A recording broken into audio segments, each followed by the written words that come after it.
অনেক বড় breaking news. IPL 2026 সালের জন্য প্রথম ট্রেড সাকসেসফুল হয়ে গেল মুম্বাই ইন্ডিয়ান্স আর লখনৌ সুপার জায়ান্টসের মধ্যে। কালকে তোমাদেরকে খবরে জানিয়েছিলাম কি মুম্বাই আর লখনৌর মধ্যে একটা ট্রেড ডিলের আলোচনা চলছে। শার্দুল ঠাকুর আসতে পারে মুম্বাই ইন্ডিয়ান্সে এবং মুম্বাই থেকে যেতে পারে অর্জুন টেন্ডুলকার লখনৌ সুপার জায়ান্টসে। কিন্তু এই দুজনের যে খবরটা এসেছিল, একটা সাকসেসফুল হয়েছে এবং একটা হয়নি। শার্দুল ঠাকুর মুম্বাই ইন্ডিয়ান্সে আসবে এটা ভাই কনফার্ম হয়ে গিয়েছে, অফিসিয়ালভাবে মুম্বাই ঘোষণাও করে দিয়েছে, ঠিক আছে। কিন্তু অর্জুন টেন্ডুলকার যে লখনৌ সুপার জায়ান্টসে যাওয়ার কথা কালকে আলোচনা হচ্ছিল, এইরকম খবর বেরিয়ে আসছিল কি অর্জুন টেন্ডুলকারকে নিতে পারে লখনৌ সুপার জায়ান্টস, সেটা ভাই হয়নি, ঠিক আছে।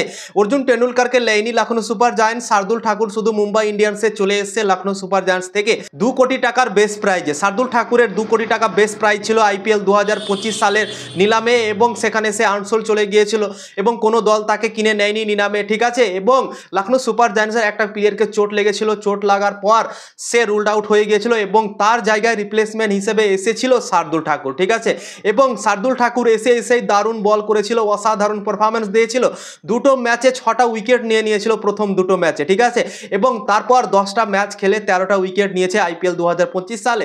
তার ইকোনমি রেট ছিল 11-এর উপরে, এবং তাই জন্যই অনেকটা ইমপ্রেস করেছিল আইপিএল 2025 সালে শার্দুল ঠাকুর, এবং তাই জন্যই মুম্বাই ইন্ডিয়ান্স তাকে নেওয়ার জন্য অনেকটা আগ্রহ দেখিয়েছে এবং ট্রেড করে লখনৌ সুপার জায়ান্টসের কাছ থেকে নিয়েছে শার্দুল ঠাকুরকে মুম্বাই ইন্ডিয়ান্স।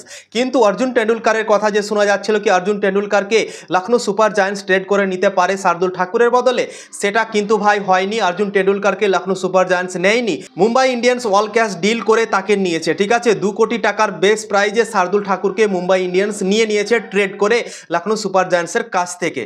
তো আইপিএল 2026 সালের প্রথম ট্রেড সাকসেসফুল হয়ে গিয়েছে মুম্বাই আর লখনৌর মধ্যে, তাও আবার ক্যাশ ডিল হয়েছে, প্লেয়ার অদল বদল হয়নি, ঠিক আছে। তো শার্দুল ঠাকুরের কাহিনীও কিন্তু অসাধারণ। আইপিএল 2025 সালে সে আনসোল্ড গেল ভাই, তার ভাগ্য দেখো কত সুন্দর।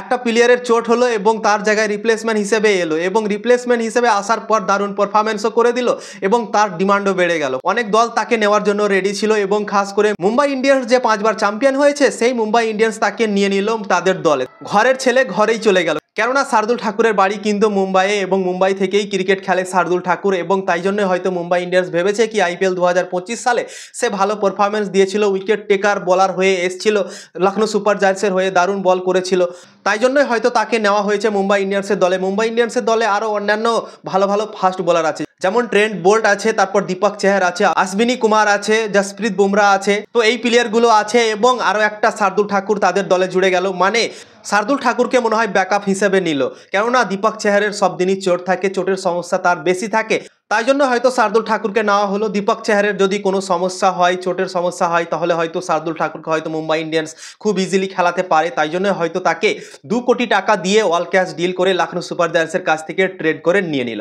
তো আইপিএল 2026 সালের জন্য প্রথম সাকসেসফুল ট্রেড হয়ে গিয়েছে মুম্বাই আর লখনৌর মধ্যে। এখন শুধু দ্বিতীয় সাকসেসফুল ট্রেডের আমরা অপেক্ষা করছি, যেটা হচ্ছে রাজস্থান আর চেন্নাইয়ের মধ্যে।